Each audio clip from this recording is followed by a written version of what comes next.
everyone. We are back with Glenn Velvet Reviews today, and I'm going to do a wiring, install of if you have a central vacuum. This is going to be for a service port or an inlet port or whatever the case may be. The reason why you want to do this, or I did it at least, is because this is the easiest way to turn the unit on without having to go to the unit, all right?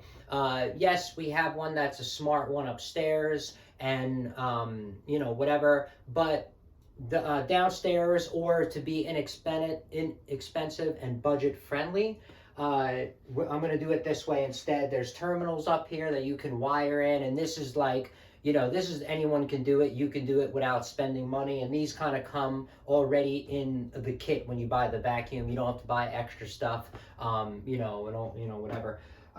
I'm using any wire that I found. I honestly found speaker wire, all right? You don't need anything crazy. This is just a signal wire. All this does is just complete the circuit for the vacuum. I think it's like 12 volts, or even if it's 24, it doesn't matter, 24 volt, 12 volt, whatever. It's very, very low amperage. It's almost no amperage, okay? An amperage is when you need thicker wire, all right? If you, no electricity. I found this speaker wire that my dad must have used many, many moons ago to have speakers in the garage, I guess, to listen to music while he's working or whatever the case may be. These are probably like 20 gauge or something like that. These are really thin wires, but like I said, no amperage, it's going to be fine. Let's strip this, get this installed. I already glued everything together. No, it doesn't look the best, I know, but this is for a basement, laundry room, or whatever the case may be. Also, you can always cover this or whatever, but like I said, this is here, so we don't really care about it. All right, I'm gonna split mine up like that. We're gonna just strip these off. Very easy, like I said, you don't need to go crazy, just enough to wrap it around. This is gonna feel a little bit of vibration, guys. Nothing crazy, but you are gonna get a little bit of that vibration. From pulling it in and out, you're gonna get a little bit of vibration on that. So I would, do a little U shape like I like to do, and wrap this around when you're gonna be installing it on these. All right, so you're gonna wanna put some little U shapes on there. All right, and make sure you put it in the proper way, the U shape. You wanna follow what the thread is going, okay? This way, when you wrap it around this way and I tighten it on, it's gonna pull the wire, more into it. I mean, this is all open, luckily, so I can do this. And this is in a basement. If you're doing this in a wall, whole different kind of setup going on, just like I did upstairs, right? When I showed you guys that video, like a month ago or whatever. This is, I have it right open, blah, blah, blah, and it's easy, right? You see me doing it, but it wouldn't be so easy if it was an enclosed. See, that's when you know it's not even important. They just have 2 screws here, and there's no mounting plate, there's nothing. It literally just goes into the plastic. There's no way that they could sell these you know what I mean? That's what I mean. There's no amperage, no power. It's really just connecting it. All right, so that's it. You just connect those like that. Boom, boom, done. All right, guys, if you're running anything with the vacuum, you know what I mean, especially the electric or anything, I would keep it with the vacuum. Even if you have to use extra wire, I know I could have cut a corner by just going across into the vacuum. I know that, but future, if you're going to be working on it, someone else is going to be working on it. Remember, you have to think about the future. If you're not going to be here, someone else in the family, whatever the case may be, unless you just don't give a crap and you're a selfish person, then whatever, do whatever you want to do. But what I'm saying is that I'm looking out, so I'm putting it up here this way. You most likely, that wire belongs to the vacuum. It's easy to trace it rather than it just randomly running through, cutting corners, and then we have no idea. Someone cuts it by mistake, and then what happens? You're looking for a needle in a haystack. I'm just saying it's kind of a pain.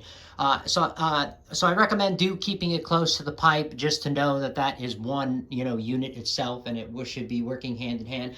I ran it up through there, then I just ran it over that J hook right there, wrapped it around there to keep it up high. Now, copper piping. Stay away from copper piping. Everybody watching this video, you have copper piping in your house.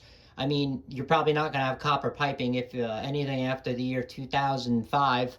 There's no more really copper piping so much in the house unless you're rich. Then you have a copper, but everything is PEX now. Copper is crazy, crazy expensive. All right, that's why people steal it from houses and broken down warehouses, and people steal it all over the place, right? And then somehow we can't catch them, and they go to the same junkyard. It's just retarded. But somehow we don't catch these people that are stealing all these catalytic converters and metal, and they drop it off at the same locations and the same businesses. It really doesn't make sense, but I guess who cares? Anyway, just don't get anything stolen of your copper or cat, because no one cares, so nothing happens. I ran the wire up there, all right, and sorry, that was me just bitching a little bit. And so I ran the wire up there. I kept it close to the iron black pipe, all right. So the black pipe, iron pipe, black pipe, whatever they call it, but they call it black pipe.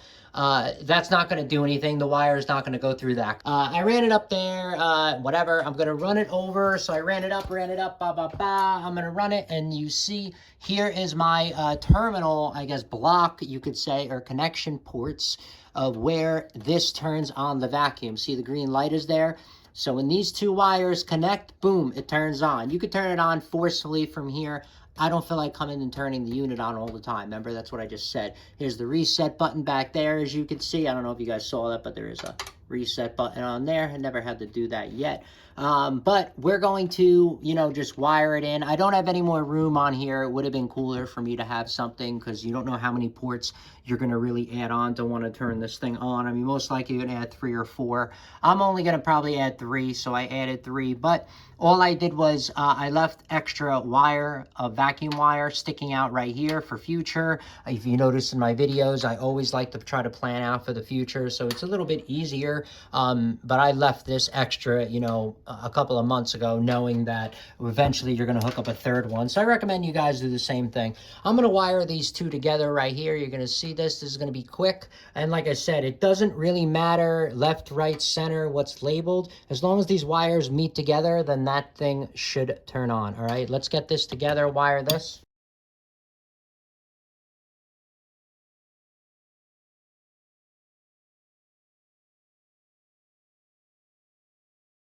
Boom. All right. You could use blue. Or I don't. It doesn't even matter the color, guys. I get the multi-pack when I buy mine all at the store, unless I'm doing a real big job and I know I need like 1,000 orange or something. Then I know I'll get that specific color. But mostly I always get these ones because I want to be ready for any kind of whatever's going to throw at me. I don't want to be like, oh, I got to run to the store, gas, all this stuff. It's just stupid. I don't want to waste any of that. It's just so I try to have like everything on hand, and then I always replace it when I'm at the store. And like I said, but I just found these two. I use those. You could tape them up if you want. There shouldn't be that much vibration. All right. Like I said, there's 2 prongs in here on the top that when I push that in, it should turn the vacuum on. Let's go get the hose, test it out. All right, let's go and test this thing out. All right, like I said, see, this has the ring around it. As you guys can see, that ring is what's going to hit the 2 pins in there and going to join this power up. All right, let's see what's up. And then you give it a turn, and it should turn on. Ready? Bam! Done!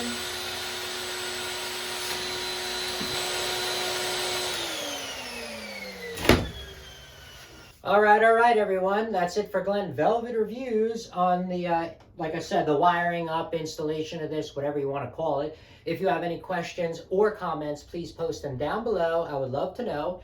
Also, subscribe to my channel. Join me on my review adventures as I try to put up stuff to help out the community, just like I get help from the community, right? And if you can, unless you dislike me for any reason, you can support the channel by clicking on the affiliate links below.